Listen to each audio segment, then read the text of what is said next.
right, I think we are good to start. So welcome everybody to the first ever VSA Zoom Alumni Panel. So tonight we are very lucky to have with us Joelle, Emma Wong, Ernie, Catherine, Latifa, and Christy here with us tonight. So I think Mr. Coates would like to say a few words before we kick off. Sure. Thanks, Vanessa. So welcome to parents and students, and obviously to our alumni. A big thank you to Joelle, Emma, Ernie, Catherine, Latifa, and Christy, and also our UCO team for organizing. We're really fortunate to have you back and sharing your experiences. We always talk about VSA being a community, and it extends beyond the boundaries of the school, and the VSA community is all over the world now, literally. And so thanks to you for coming back and sharing your experience.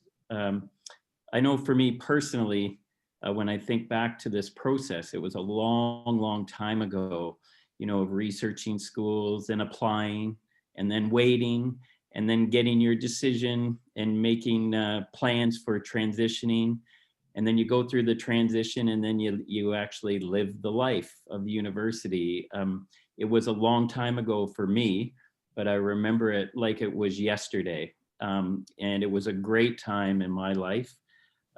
So the only advice I would give personally to parents and students is to enjoy the process, enjoy the experience, get as much information as you can, and that's the purpose of this evening.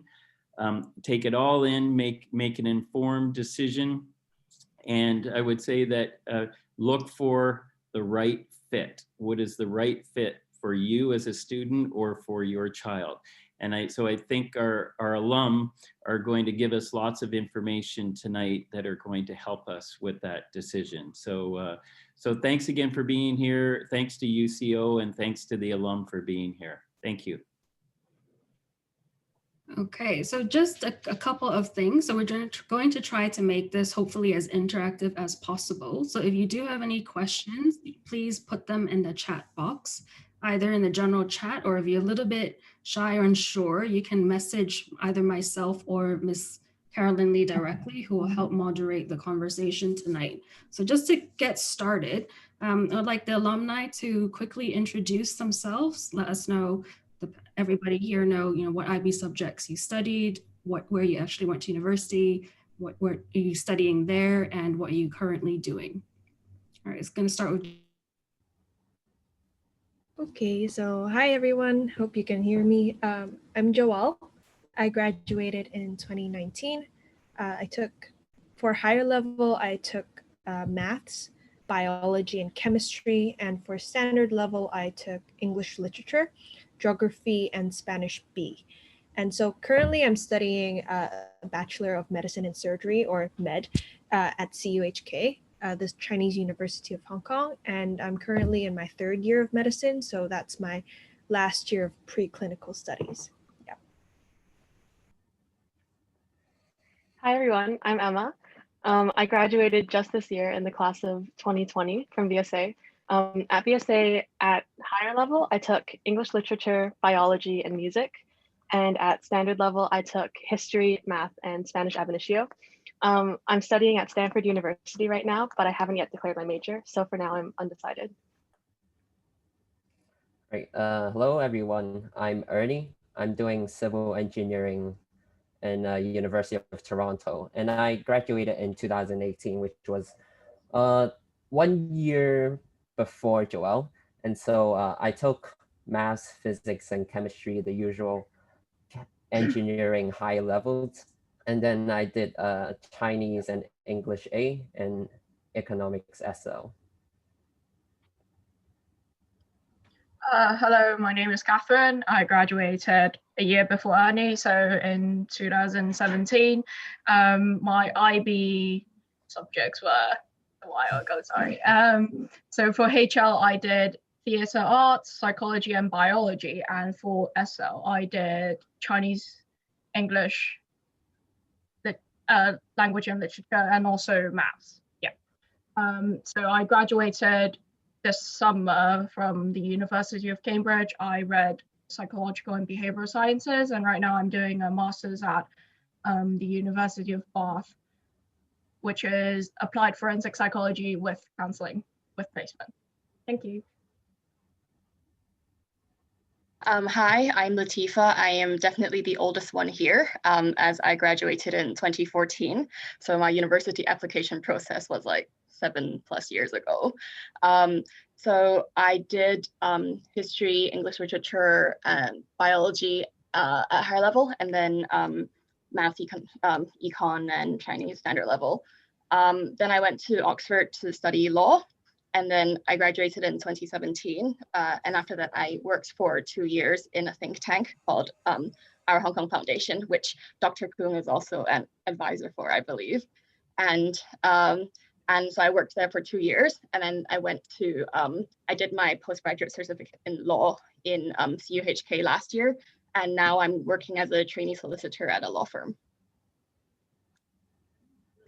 Hi, everyone. I'm Christy. I graduated in 2019. At higher level, I took English literature, theater, and French B. And at standard level, I took history, environmental systems and societies, and math studies. I am currently at New York University in the Gallatin School of Individualized Study, studying child welfare and literacy. And I'm in my second year, though I'm doing an accelerated degree. So I'm technically in my 3rd year out of my 4 years there. Okay, excellent. So the first question I'd like to ask the panel and invite all of you to respond in the same order that we currently did the introduction. How do you feel like your time at VSA has prepared you for your university studies and beyond? Well, for me, I think the main way that it helped me with university was generally the thinking process as to how to break down a problem. In general, my IBDP subjects were quite geared towards my major because biology and chemistry, that really helped. And the reason why I'm in my 3rd year is because I took bio and chem HL, and so they allowed me to skip the 1st year, whereas you get the choice not to, but I got the choice to do so because I did bio and chem HL. And in terms of things like CAS, and I think CAS helped me with my being proactive, and so that's helped me in terms of attitude being in transitioning to uni. And finally, I guess I think in general, it also helped with my social skills, I would say. I talked more in VSA than I did in my previous schools. Yeah. Yeah, I definitely have to echo what Joelle said about critical thinking. I think as with all IB students, we come out of the IB having had enough freedom during the IB to kind of mold the education to suit our interests and whatever passions we might be following. But something that I think is VSA specific is the incredible faculty and also the UC office.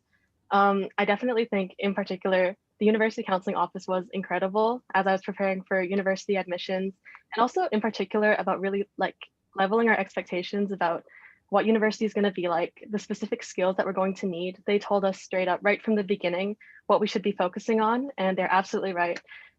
Yeah, just coming out of my first semester from university, I can absolutely attest that everything that they said was super valuable during the admissions process, and even afterwards, like they held these sessions for us leading up to the end of grade 12, where we talked about specific skills that would be especially useful during university. So yeah, I think that's how VSA in particular has prepared me for uni. Yeah, I totally agree on that. And just want to add on to what VSA gave me was the opportunities to play. So like I had a lot of fun doing a lot of clubs and doing prefect, obviously. And throughout those experiences, not necessarily being able to do a math problem, right? It's more of the social ability and the time management skills that really excels and develops you as a person. So during my university, it's pretty standard to have a timetable for classes, right? But then what you do outside of classes, it's what's built on top of what I have learned in VSA. For example, I was the trumpet player in all of jazz band, and so I continue to develop that kind of practice as a way of stress relief, which is really key in any kind of walks of way or even university studies. So I think in general, having the wide variety of activities you can try out in VSA really helps me to understand what kind of character I am and how can I further improve it through my activities. And yeah, in general, I think having fun is the key to stress relief and all kind of challenges you face in life. Yeah, so in terms of what VSA did to prepare me for like applying for university, I definitely think that the UCO are really helpful. Were really helpful. Like, so my counselor was Miss Fong, and like she was really kind, and she was always there for me. She replied to all my emails. She was there to reassure me that everything will be fine, even though there was a time that I was like, I can't do this. I don't want to apply to Cambridge because of how daunting the process is. And also I had like 2 mock interviews with various teachers and my counselors as well, and I found that really helpful, and that definitely prepared me for my interview, the actual interview. And like all the teachers also shared my joy when I actually got in and I got an offer. So like that was really, like I still remember that to this day. So I'm still very grateful for the help that I've received from VSA, from like the teachers, the principals, and like all my peers as well. And another thing is that I think time management was also what IB or VSA taught me, because in IB we had all those different things that we had to do. Like we had IAs, TOKs, EEs, and then like the actual exam and the CAS and all the extracurricular stuff. And I was also in a leadership role back then as well. So like, and then you have to like socialize with friends to like stress relief as well. So I think it was really hard to juggle all the different parts in your life at that time as well. And then that definitely helped me when I was doing my undergraduate, or like even right now, to sort of balance between work and life. And I think yeah, so that was what I think was really important for me back then, and still important right now.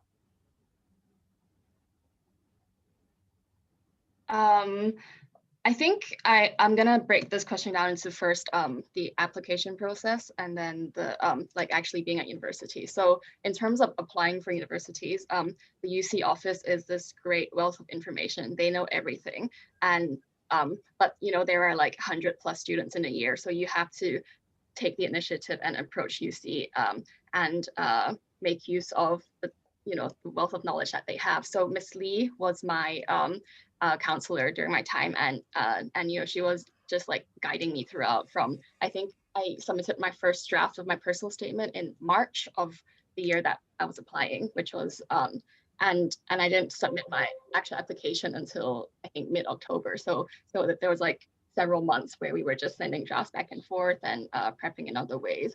And so so that would be first thing, is to be proactive in using the UC, and don't be the one that needs to be chased by the counselors. Secondly, I would say that being at VSA, or generally the IB program, prepped me for uni by I guess it's on the same vein, it's making sure that you know how to be proactive in studying, because once you're at uni, it's like you don't have periods, and you don't have a teacher that's breathing down your neck. You literally have to make yourself wake up in the morning and go to lectures and listen throughout the lectures and do the work in the library. And it's all like very, very individual work. And I think the fact that we had all those IAs and projects that others mentioned was very, very helpful in that. I had the mindset of, okay, I have to take responsibility for my own education now. So that's what I have to say. I'm just gonna piggyback off of a lot of what everyone else has said. I think VSA really trained up my agency because I was taking classes with very small class sizes, so I had like really full on attention from the teachers. So that was something that really trained me to like pay attention in class and do my work on time, because I did have a teacher breathing down my neck. So that was something I had trained at me in VSA. And of course, what everyone else said, the UCO is a really great resource along with the other support services that VSA has to offer. And as someone who's currently studying something along the lines of education, my relationships with my teachers and with my UC, who was Ms. Fong, have been really beneficial to me in the future, because I'm currently interning at VSA and I got that opportunity through Ms. Fong.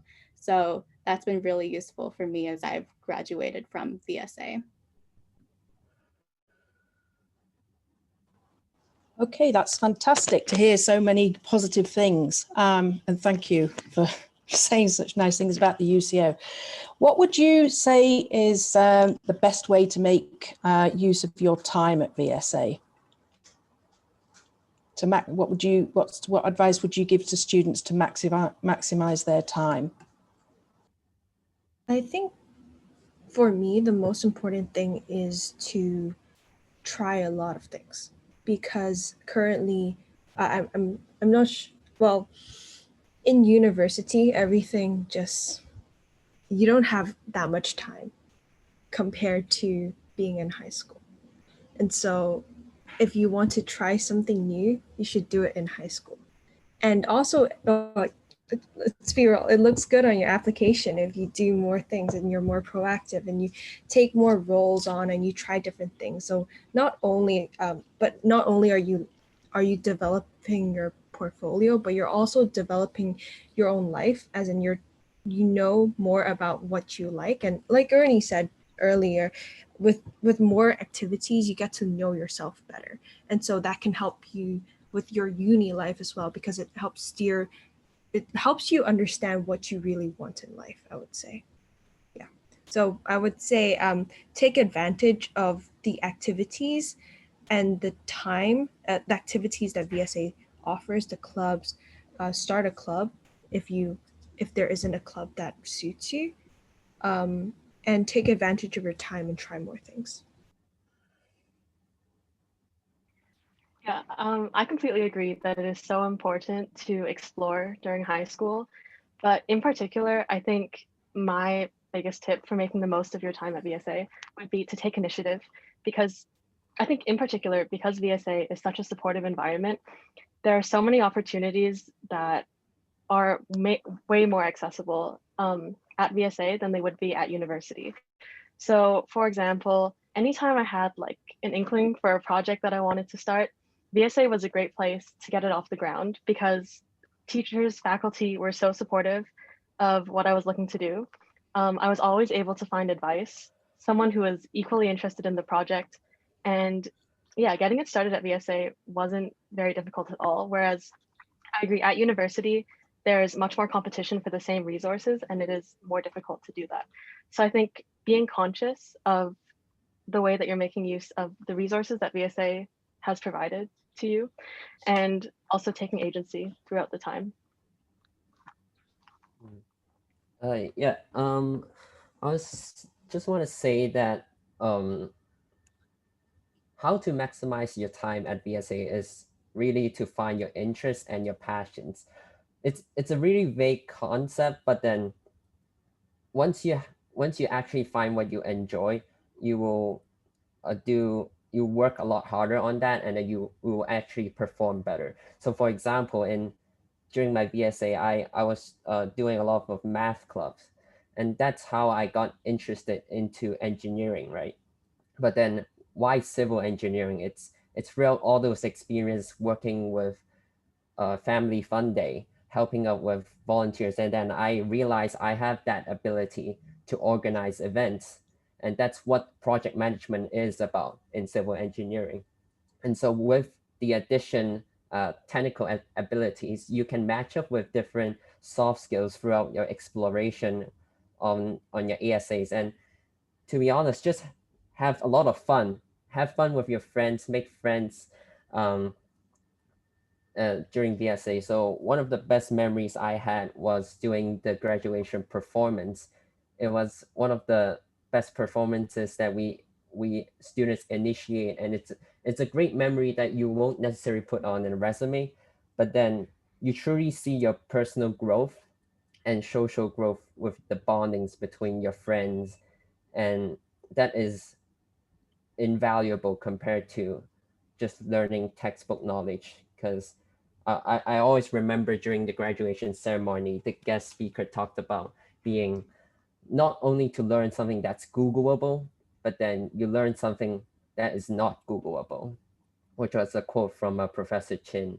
And that really embarked in my mind because Google is always accessible, so technical knowledge is everywhere. But then, how are you able to take on the next step? Is a personal growth and cannot be taught. It has to be self-developed throughout your experiences. And I think getting exposure to a lot of various situations will help shape your personality in that way.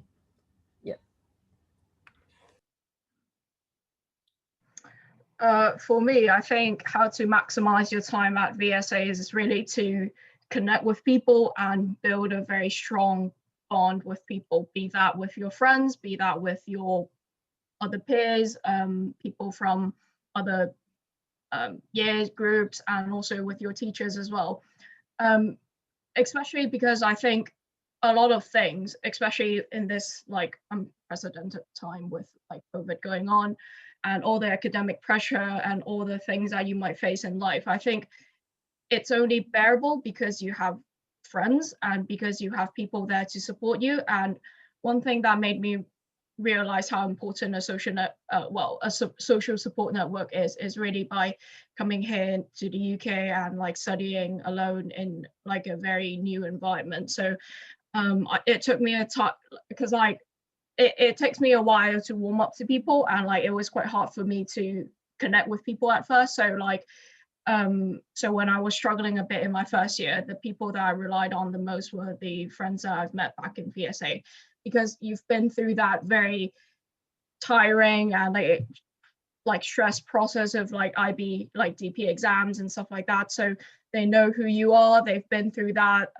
they've been there for you when you needed them the most as well. So they will be there in the future as well when you need them. So I think like building that very good connection with your friends is really important in terms of like mental health and stuff. And like having a good connection with your teachers definitely help as well, because they're much more experienced, they know, they have worked and like they've been through what you've been through, so like they can give you very good support and guidance and advice as well.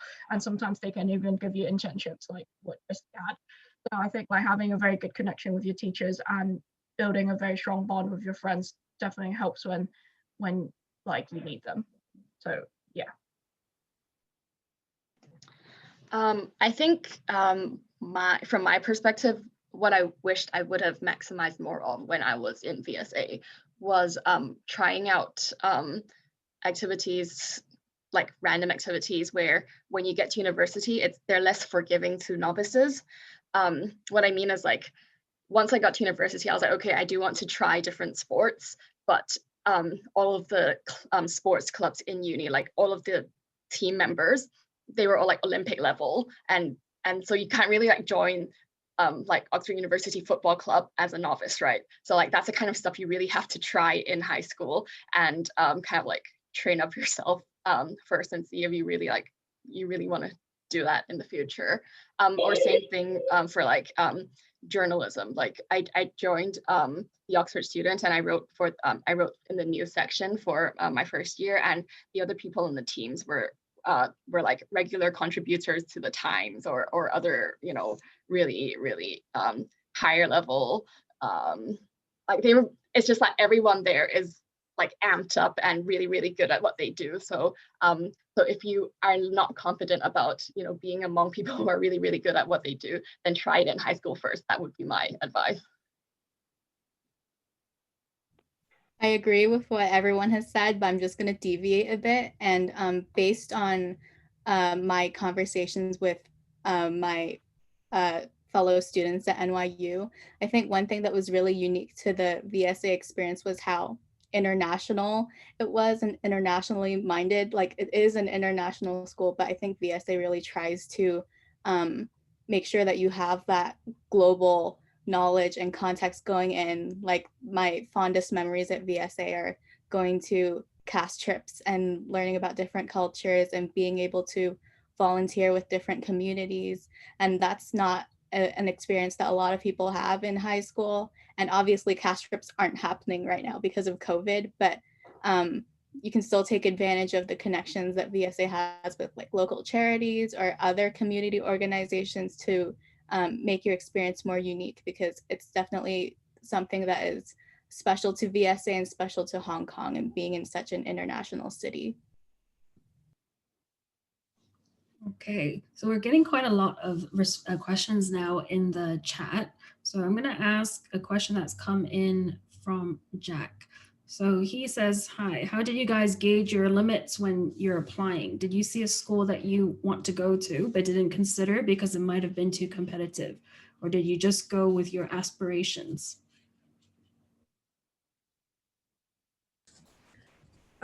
So for me, I had a few things to consider when I was applying for schools.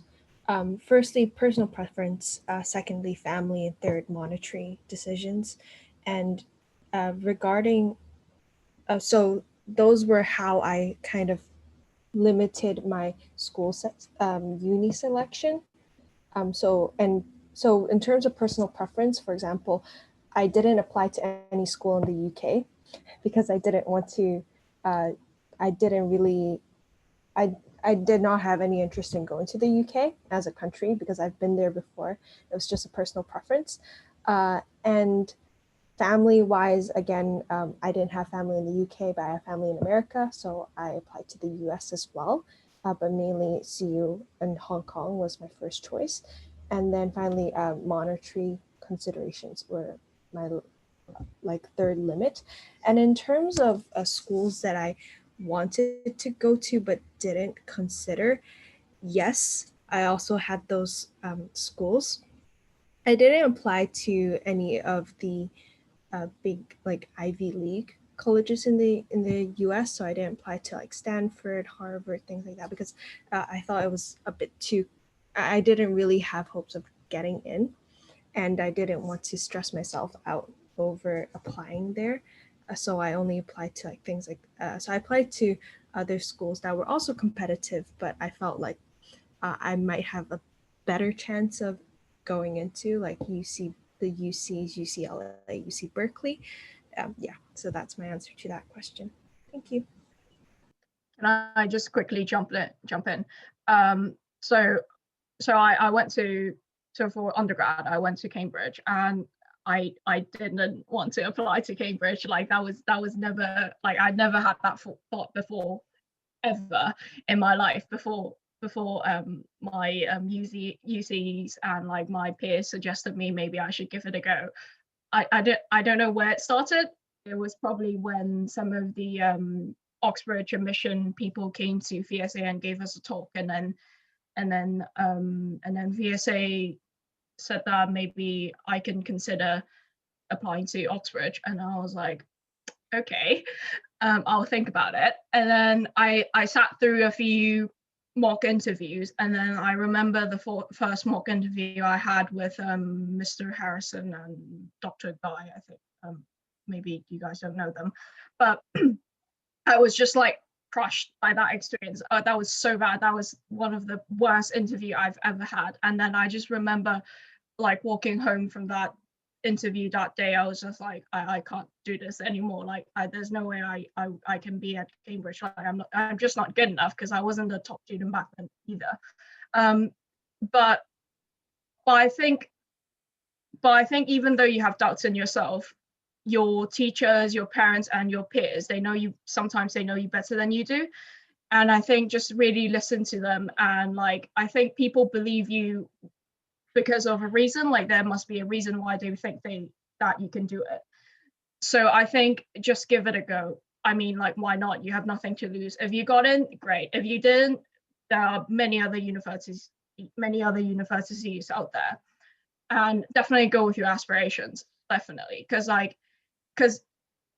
wanted to apply to medicine at first. I didn't. Like, sometimes I still think about it, like, why didn't I apply to medicine, even though I'm very happy with psychology?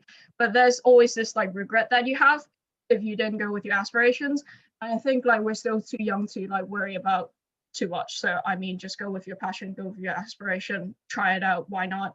And I'm really glad that I went to Cambridge. It's a lovely university, and I can't imagine myself being somewhere else, even though I'm at Bath right now. But so yeah, I really enjoy that. I really enjoy Cambridge. Thank you. Yeah, I just want to jump in to talk a little bit about my Oxbridge experience. So obviously you see my background, it's written as University of Toronto, right? So back then when I was applying, I focused on Hong Kong and mainly UK. And I went through the Cambridge interview, even though it was not successful.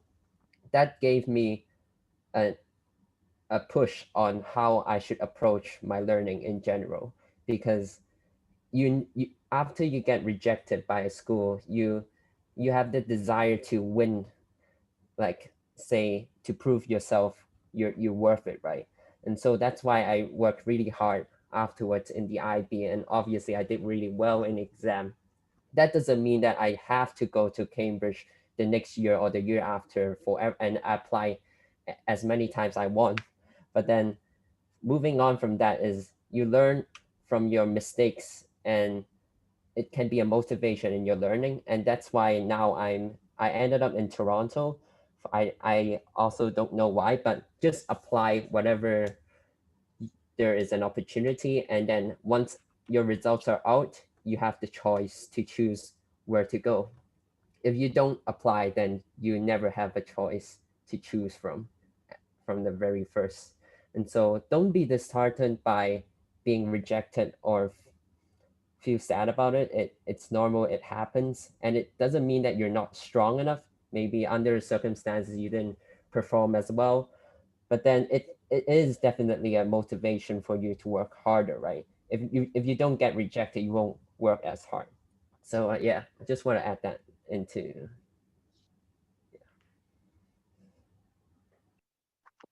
Yeah, I think the admissions process is so unpredictable.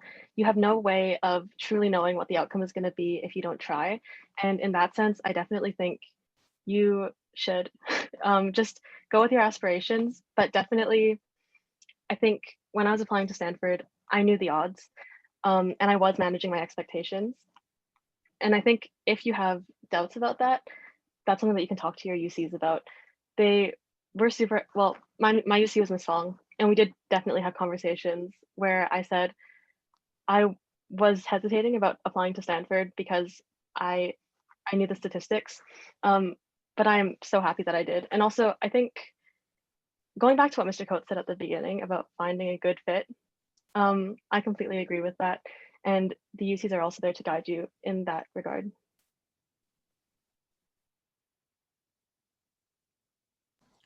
Okay, thanks very much. I think we'll go back to Isaac's question now. So to what extent does having lots of CAS and extracurricular experiences give you an edge when it comes to applying for universities, especially maybe the more competitive courses?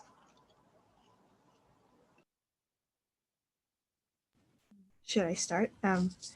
I think it does give you a large edge, because especially if you're planning on applying to the US in particular, they look at that a lot. They don't just look at your academic results, they look at your extracurriculars, they look at your kind of attitude on life. So so I can break it down into two ways. Like in terms of for applying for uni, it does give you an edge because it shows that you have a lot of experiences, as in you're well experienced in a lot of things. In terms of competitive courses, it can also help if it shows people that you have an interest in what you're applying for. So if, for example, if you're applying for a very specific course like law, you might do something like debate or something related to that. And then that might help give people the trust that you have tried it out. You're not just applying to this course on a whim. Yeah, that's my take on that. Just going off of what Joel said, I applied to the US. I'm currently studying in the US, not physically in the US, but I'm at NYU. And I think that my extracurricular activities, especially at VSA, definitely gave me an edge because I had 2 interviews for 2 different US universities. Both of the interviews were 2 hours long in a Starbucks. We spent over 1 hour at each interview talking about my experiences outside of the school, because especially for the US, they really want to know you as a person and what you can contribute to the university outside of academics. So that usually refers to soft skills or what kind of clubs you're going to join and what kind of impact you're going to make outside of your academics. So that was something that I was asked about. And when you get to university in the US, a lot of them, they look for, like, in order to do internships or join clubs or whatever, they're looking for things that you've done in high school as evidence that you are the right person to join them. Those organizations, like I recently just got admitted to the Literacy Review editorial board at NYU, which is basically, it's a collection of writing, and in the application, they explicitly say that you need at least 4 years of experience editing probably a high school newspaper. So it's something that's really important if you're trying to get opportunities in university, which everyone should be doing.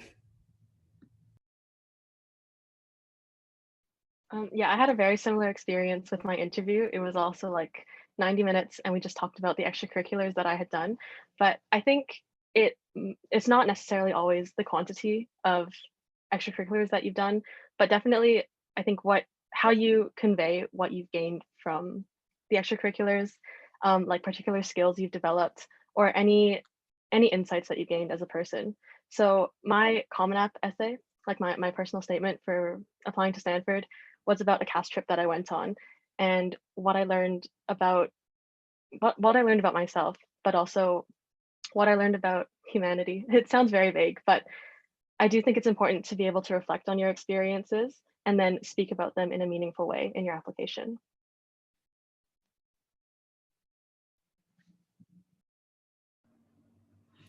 Okay, I'm gonna ask a question from Alex. So this is directed to those of you who are currently in university. How has COVID-19 affected your university experience this past term?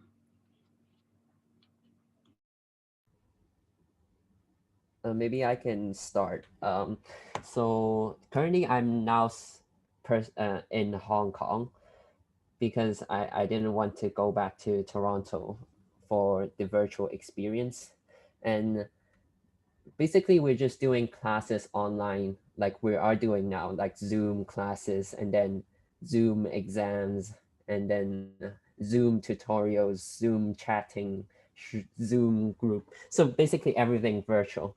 But at the very end, it builds a lot on the previous bonds you have. So I've joined a couple of clubs. One of them is building a pedestrian bridge in Bolivia. So I went on that trip for four weeks 2 years ago. But then that was that group of people that supported me throughout this difficult time. So I keep contact with them online, doing the pedestrian bridge designs, developing this time schedules for our next travel, that kind of thing. And yeah, so COVID-19 has less hands.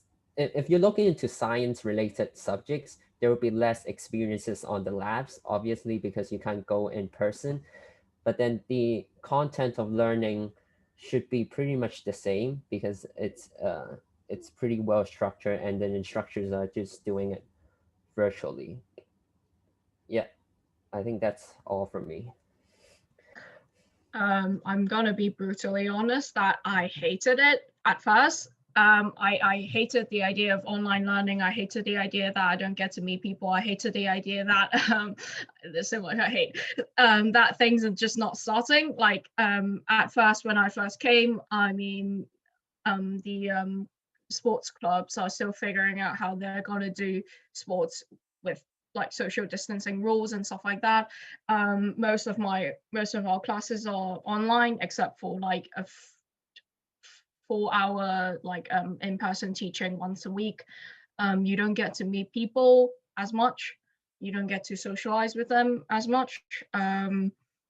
So it was really quiet here at Bath at first, and I didn't really like that. So I was really stressed, and I was really like sad at first because like nothing is really happening, and I just felt like it just like frustrated a bit. But I think it got better when things started getting going. So like when the lectures started, when the clubs have figured out how they're gonna do like social distancing, and then I've joined more sports. I've met new people. I've gotten very close with my course mates. I think you would hopefully you get like very good housemates as well, because those will be the people that you'll be sharing your time with 24/7, especially if you go into self-isolation or lockdown in the UK. Those are the people that you will be with literally every day. So hopefully you get along with them. So if you get along with them, then they will be a very good support as well. You'll become good friends. And I'm certainly good friends with my housemates right now. I mean, we made a gingerbread house the other day, and it was really cute. We're gonna do some like Christmas dinner stuff soon. So yeah, so I mean, it's different, but it's actually not that bad, not as bad as what we thought it would be. And also because now that you're not in the first year, because like this has been going on for a while, and like universities know what they're doing now, so they have all the sort of contingency plans, they have all the different stuff that they know that works and doesn't work. Like they are very used to virtual teaching and virtual exams right now, so they have all the things in place for you guys when you're coming into uni in a year or so. So I don't think you have to worry about that much. I think they've adapted the system to suit the current circumstances, so hopefully it's not that bad. Yeah. Okay, thank you very much. We just want to think about transition between VSA and university. Obviously, a lot of students at VSA have been together for a very long time and very close community. What about balancing the academic workload, your work-life balance at university? And is there anything that you would wish you'd known to help you before you actually left school and then went on to university? I think I'd like to jump in here. So I think Oxford is a bit special compared to other universities because of the way the course is structured. So first of all, our classes are like 1-to-2, one professor to 2 students, sometimes 1-to-1. So it's like you have to prepare because you have to write an essay before your tutorial and defend it before your professor like twice a week. So it's hundreds and hundreds of pages of reading and very, very, very intense work. And on top of that, we don't have such a thing called semester exams or year-end exams. Your entire degree is premised on 9 consecutive exams that you sit at the end of your final year. So you have to retain all of your knowledge from term, like your first day in uni, and memorize it so that you memorize it until your final term of uni, where you do a closed book exam, the series of closed book exams. So it's very, very, very intense. You could be doing perfectly for the first 2 years and 2 terms of your degree, but then in the final term, maybe you got a fever and so your exams didn't go as well. And that's your degree, basically. No way to save it. Sorry, sorry, let me, I'll pass it on to someone else first and I'll carry on later. Yeah, I'm just going to jump in because like it's actually quite similar, because I definitely agree with what Latifa said about like, well, they call it tutorials, I call it supervisions because different, Oxbridge. Anyways, so I think it's very hard at first because you're so used to doing everything that you've been told at school in high school. But then when you go to uni, you realize that they give you 2 pages of like reading, like papers and also books and also chapters of books that you have to read for one supervision or for one essay or for one lecture. That's just not going to happen. You have 4 courses that you have to do, and you have 2 pages long of reading that you want, like a list of readings that you have to do for one lecture. That is just not going to happen. So I think you have to switch your mindset a bit to know that you don't have to actually do everything. So, and then you have to prioritize what you need to do. And also, yeah, so I think like prioritizing and realizing you don't have to do everything, and like be very selective in terms of what you read and what you do as well. And I think I definitely agree with the exam bit, because like for us as well, our degree is based on our final exam, so like the 3rd year exam. So what you do in your first 2 years doesn't matter. It's all down to the final exam. And I think that's something that you need to get used to, and it's really different for those of you who are thinking of applying to Oxford. And I think that's very different to high school, because like it's like a accumulate of different points, and you have different chances throughout your entire high school, even though it's kind of all down to the IB exam as well. But then you have your IA there and EE and TOK, which stuff that you can work beforehand.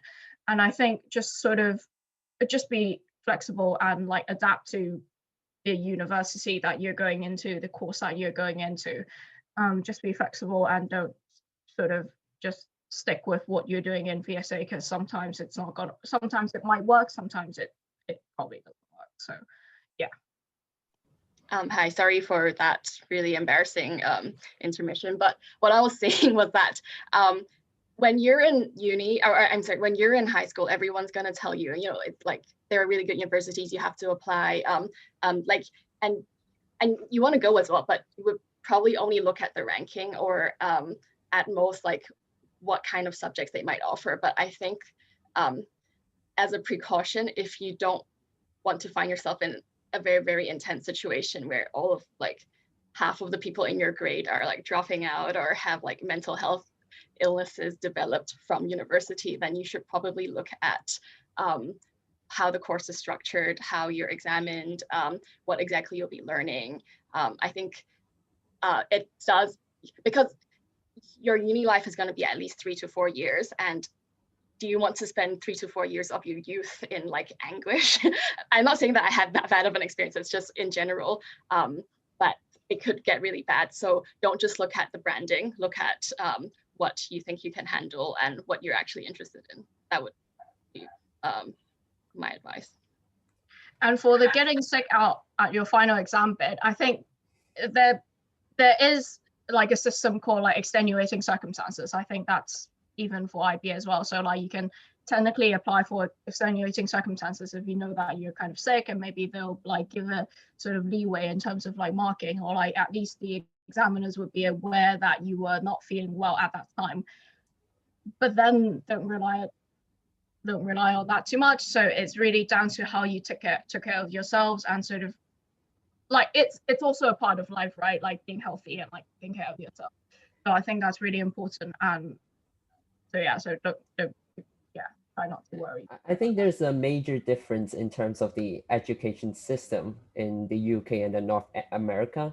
So speaking of North America, like US or Canada, it's more like a course space. So you take probably 5 or 6 courses one semester and one semester is like 4 months.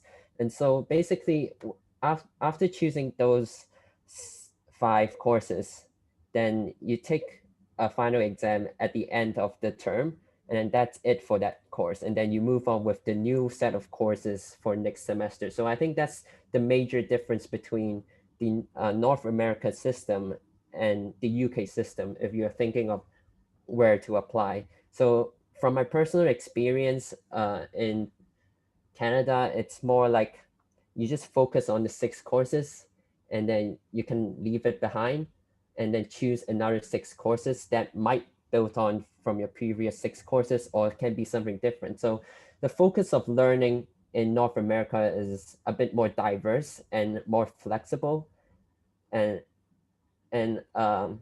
maybe Emma can talk about how Stanford comes with a similar structure. I think all American schools have similar structures at Canada schools. Yeah, it is a similar structure in that every semester I'm going to be taking new classes that might or might not build off of knowledge from last semesters, but in terms of, we don't have like one final exam at the end of our degree. For this question, I have had a similar experience with like the readings, having to balance and prioritize what readings are more important than others. And the thing, I mean, I was told this in high school. Actually, Mrs. Lucas Timpany told us this, but I didn't internalize this until uni. She told me to stop reading like and hearing the words in my brain and just to like read and understand it. And when you stop hearing the words, like if you stop reading out loud to yourself but in your head, then you read faster. And that's helped me this first term of uni. Yeah, one last thing I just want to add is like the experiences that Latifa and I shared were very Oxbridge specific. So like not all UK universities are like that. It's like it's still quite different to the US and like the Canadian system, but still like right now I'm at Bath and it operates on a very different sort of course structure, or like the way of examination is very different to that of Oxbridge. So I think that's something that you have to be aware of, because like the Oxbridge system is really different to the rest of the UK, and that might be something you want to think about before applying to Oxbridge. Okay, so can you guys share what are some of the top 3 tips that you have in terms of maximizing your time at university?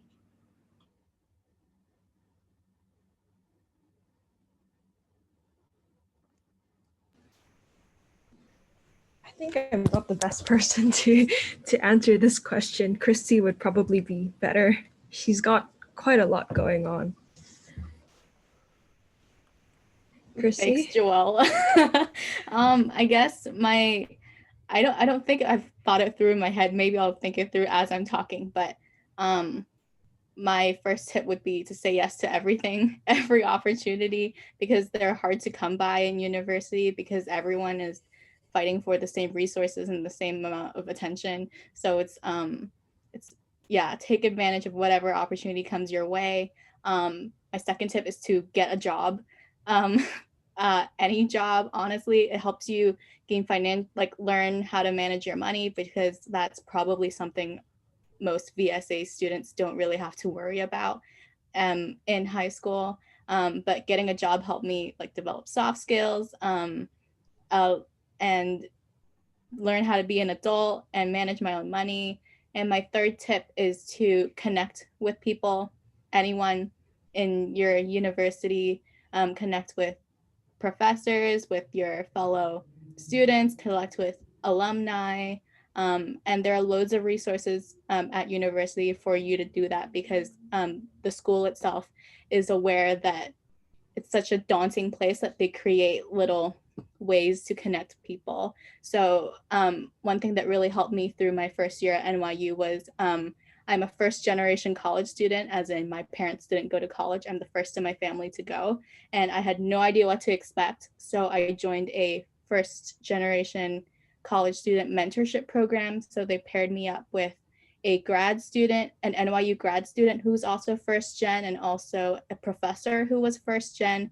And that created a really nice support network for me to turn to if I had any question about college or if I just wanted to talk to people. Yeah, building off of Christy's response as well. I mean, obviously some courses might not allow you time to get a job, but you really should think about becoming like using your experience at uni, because at uni everything is reliant on you. You no longer have, as Latifa said, teachers breathing down your neck.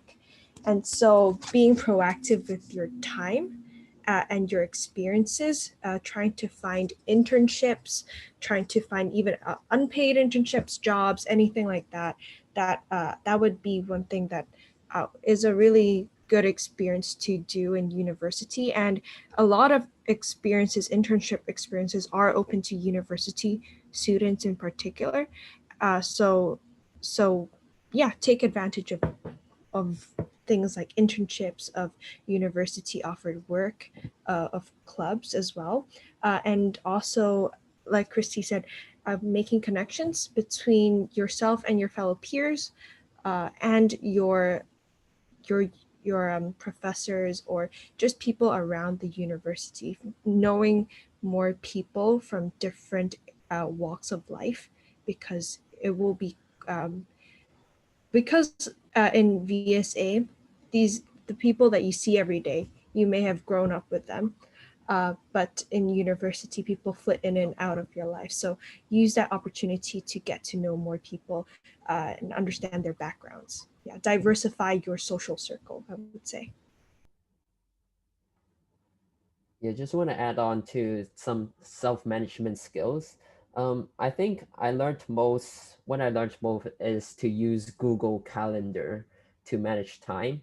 So it is a way that works for me and not for everyone. So I think it's a good idea for us to all look for some kind of way that can keep track of how you spend your time, whether it's writing on a piece of paper, whether it's a notebook or Google Calendar, right?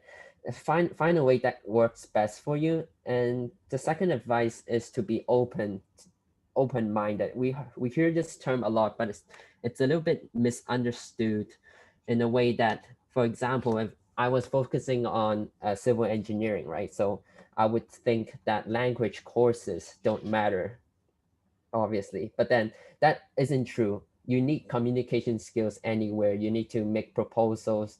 If you don't get the project bidding, then you won't survive, right? So there's no point of just focusing on a single thing that you think that is the only relevant subject, but then actually everything builds on top of each other, regardless of whether you're in any of the courses. Like engineering, obviously you need maths, but then you also need good communication skills in order to convey the maths you did, or else it will be kind of a waste. So being an open mind and balanced academic person is most important, I think, in terms of university.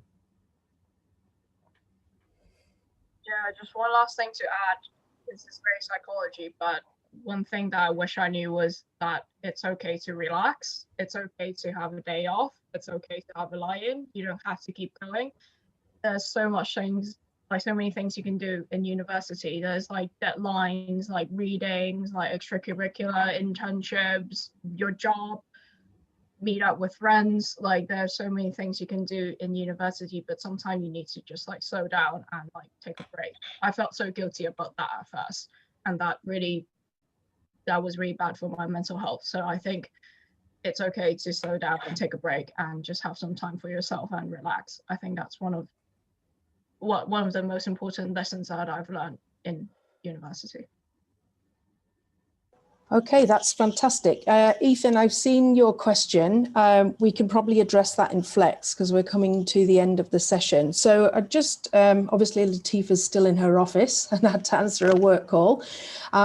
If we can just go around everyone and just, if you just want to explain in a few words what your plans, hopes, aspirations are going forwards, maybe something you really want to bring to the community in the future, your future work, something aspirational perhaps?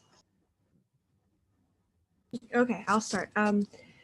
Obviously, I mean, the first immediate goal would be finishing my degree and to actually becoming a doctor. But my life goal is to work in the humanitarian field. And so I've been doing a lot of things with my med degree, trying to prepare myself for that in the sense that I'm doing a lot of volunteering. I'm doing a lot of like work with NGOs and experiences in university related to that. So yeah. I have a year and a half more to decide what I want to major in. And so I'm going to be spending that time exploring everything that I'm interested in. As of right now, it could be literally anything from like philosophy to computer science. I'm still deciding. In terms of what I'm working on, like right this second, I'm working on making a podcast that's going to teach ukulele to visually impaired people. So that's what I'm excited for this Christmas break.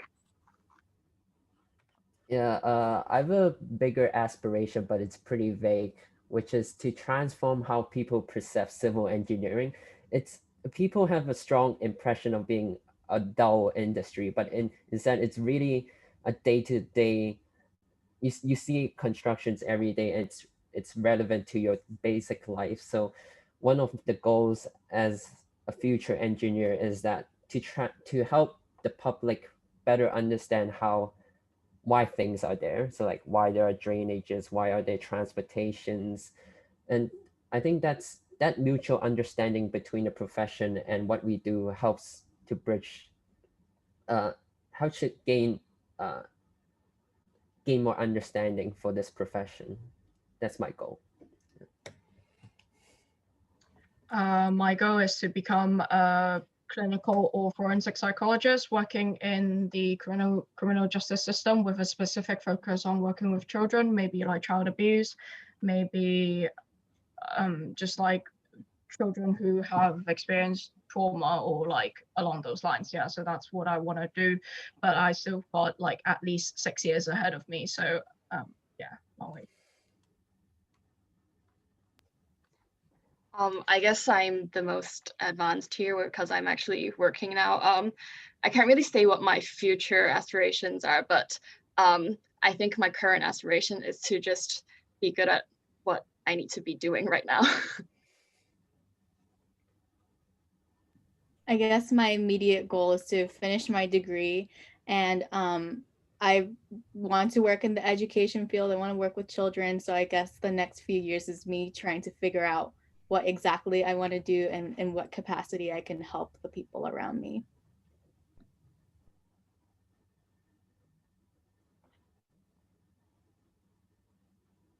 Okay, I think that's everybody, right? Okay.